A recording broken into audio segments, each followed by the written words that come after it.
کربلا کا واقعہ 61 ہجری سے لے کر آج تک مختلف زاویوں سے لوگوں نے بیان بھی کیا ہے.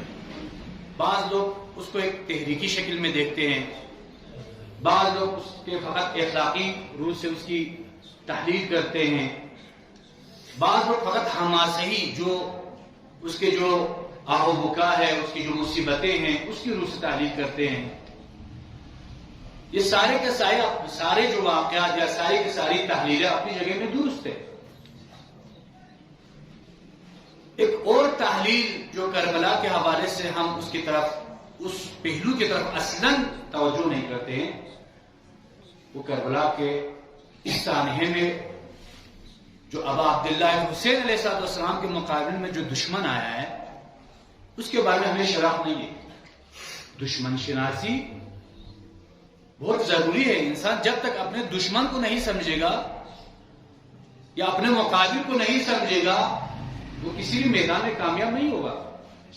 دشمن اور دوست کی تمیز نہ ہو سکے وہ کسی بھی میدان میں کامیاب نہیں ہے.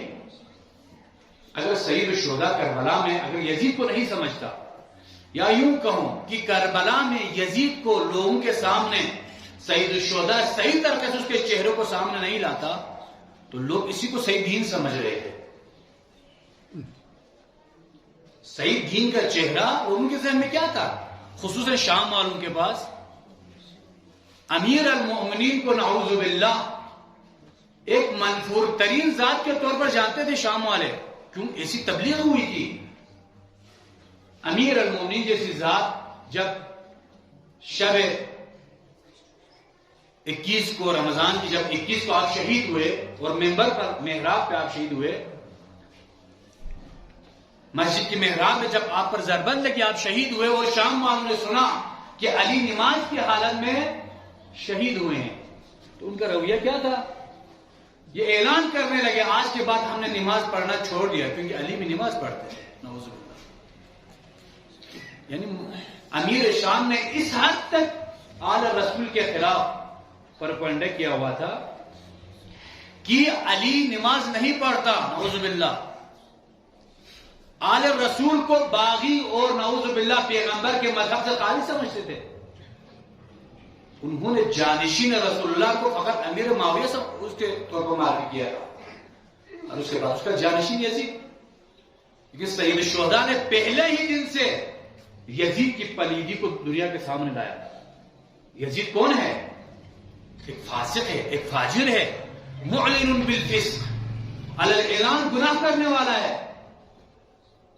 یزید کی صحیح معرفی کی اور امام کے ساتھ جو تھے اصحاب وہ بھی جانتے تھے دشمن کون ہے، اور وہ یہ بھی جانتے تھے کہ امام حسین کون ہے. زہیر ابن قین کربلا کے ایک بڑا صحابی ہے امام حسین کا.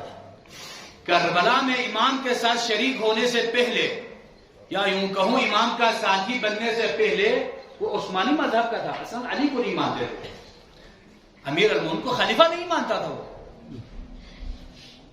حتیٰ امیر المؤمنین کو قتل عثمان میں شریک جانتا تھا. لیکن کربلا میں حسین کا ہم نکاح بن جاتا ہے. اس سے کسی نے کہا زہیر تمہیں کیا ہو گیا ہے؟ تم تو حسین کا مخالف تھا، تمہاری تو کوئی نسبت ہی نہیں تھی حسین سے، لیکن یہ کیا ہو گیا تم عثمانی مذہب چھوڑ کر حسین کے ساتھ مل گئے؟ تو زہیر نے کیا جواب دیا؟ میں نے پیغمبر کا حقیقی چہرہ حسین کی ذات کے اندر میں نے دیکھا. دنیا میں رسول اللہ کا شبیہ ترین شخص حسین نظر آیا، اس لیے میں حسین کے ساتھ آیا. اور یزید کون ہے میں جانتا ہوں. وہ کھلم کھلا گناہ کرتا ہے، کھلم کھلا پیمان شکنی کرتا ہے، دین اسلام کا مذاق اڑاتا ہے، حلال محمد کو حرام اور حرام محمد کو حلال کرتا ہے. میرے اور آپ کے لیے بھی دشمن کی جب شناخت نہیں ہوگی ہم اپنے دینی امور کو صحیح انجام نہیں دے پائیں گے، یا حداقل ذمہ داری کے طور پر انجام نہیں دے پائیں گے. کیوں؟ دشمن کو نہیں سمجھتے، پہچان نہیں ہے، بصیرت نہیں ہے. اگر بصیرت نہ ہو، دشمن شناسی نہ ہو، اگر امام کے روم میں یا دیندار کے روم میں بے دین بھی آ جائے تو ہم اس کو مان لیتے ہیں. ہمارے معاشرے میں بھی ہوتا ہے ایسا. کوفہ والوں کی مثال لے جاؤ.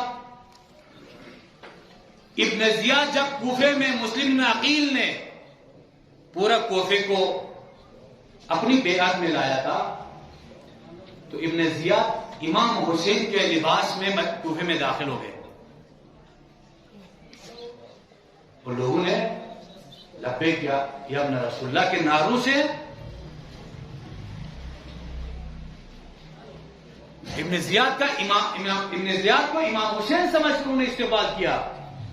جو ہی اس کے چہرے سے نقاب ہٹ گیا تو لوگ سمجھ گئے ابن زیاد ہے.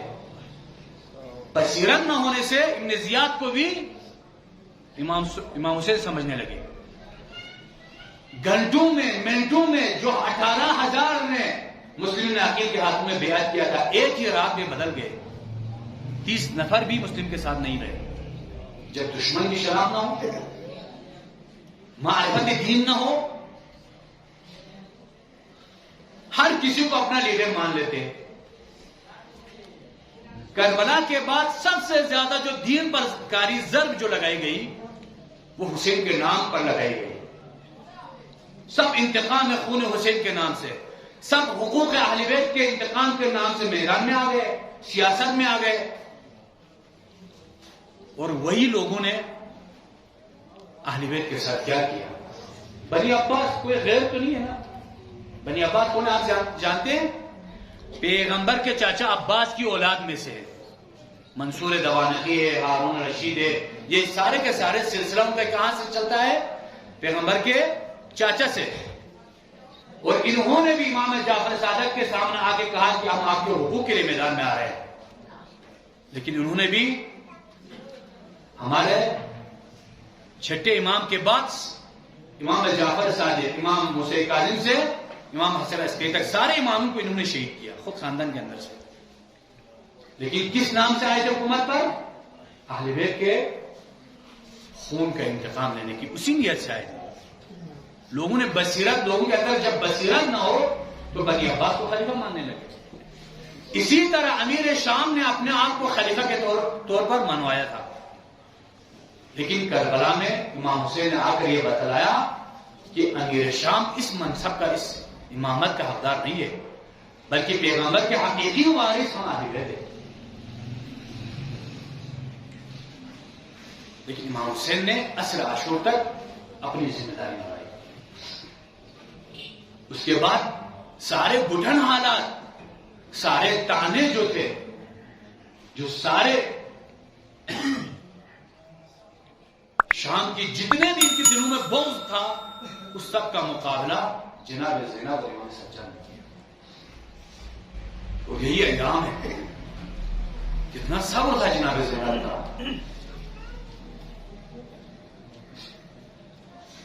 ایک مرد کے لیے کسی کا تانا سننا، کسی کی دشمنی کو اس کا مقابلہ کرنا بہت آسان ہے. لیکن صرف نازک اگر عورت ہو، کوئی مستورات میں سے ہو، اس کے لیے سخت ہوتا ہے. لیکن جناب زینب سیسا پلائی ہوئی دیوار کی طرح دشمن کے سامنے کھڑی ہوئی. خود قتل یزید کے اندر یزید کو پلیت منوایا اور سب کے سامنے پیش کیا کہ یزید کتنا فاسق و فاجر ہے. اور اس میدان میں زینب نے بھی کم قیمت نہیں چکائی. حسین کا سر گیا اسلام کے لیے تو زینب کی چادر کے قربان ہوئی.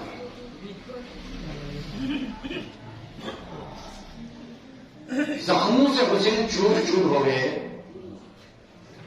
تو زینب بھی تانے سنتی رہی. زینب نے کربلا میں چپتل زینبی پر بیٹھ کر بھائی کے جنازے کو دیکھا. الشمر جالس علی صدری، تاریخ کی سب سے بری ترین جنایت جب شمر انجام دے رہا تھا، زینب دیکھ رہی تھی، پھر بھی کہہ رہی تھی اللہم تقبل منا، باقی پروردگارا ہماری اس قربانی کو قبول فرما. لیکن جب یہی زینب شام کے دربار میں یزید کے سامنے آئی، تش پر رکھے ہوئے سر پر، جب یزید ملعون نے حسین کے سر مبارک کے ساتھ توہین کیا تو زینب نے پھر بھی دیکھتی رہی. سلام ہو میرے ماہجائے، میرے بھیا حسین میرا سلام ہو. پھر بھی وہاں زینب خدا کو نہیں بولتی ہے. باقی پروردگارا یہ سب کچھ زینب صبر کرتی رہے گی کیونکہ تیرے سامنے یہ سب کچھ انجام پا رہا ہے. لیکن زینب کا نصیب بھی عجیب ہے. شام کے زندان سے لے کر دربار سے لے کر زینب ہمیشہ صبر کرتی رہی. ایک وقت ایسا بھی آیا جب زندان میں ایک بچی نے بہت رونا شروع کیا. اپنے بابا کو شاید یاد کر رہی تھی.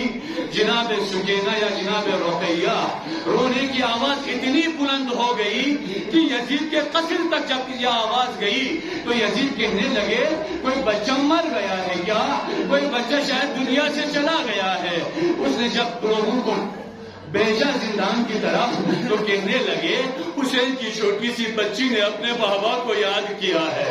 حسین نے کہا، یزید نے کہا اگر ایسا ہے تو اس کے بابا کو اس کے پاس لے جائے. سکینہ روتی جا رہی ہے. اتنے میں دروازہ کھلا. ایک تش میں حسین کا سر لایا گیا. بچی نے سمجھا شاید کوئی کھانا آیا ہے. ایسے ہی جب زندان بان نے اس تش سے پردہ اٹھایا اپنے باپ کا کٹا ہوا سر دیکھا. سکینہ نے سر ہاتھوں میں اٹھایا اور دیکھتی کہتی رہی بابا جان آپ اتنی دیر تک کہاں تھے. اس کے بعد شکایت کے جملے کہنے لگی بابا من الذی ایتمنی شزبن رینچنی بابا نسو یتیم یخدر شزبن رینچنی بابا نیل دوم بے حضول آنکھر تاہلو شزبن رینچنی بابا نینن چولی سر مبارک کنی نسو دخن کن کو سے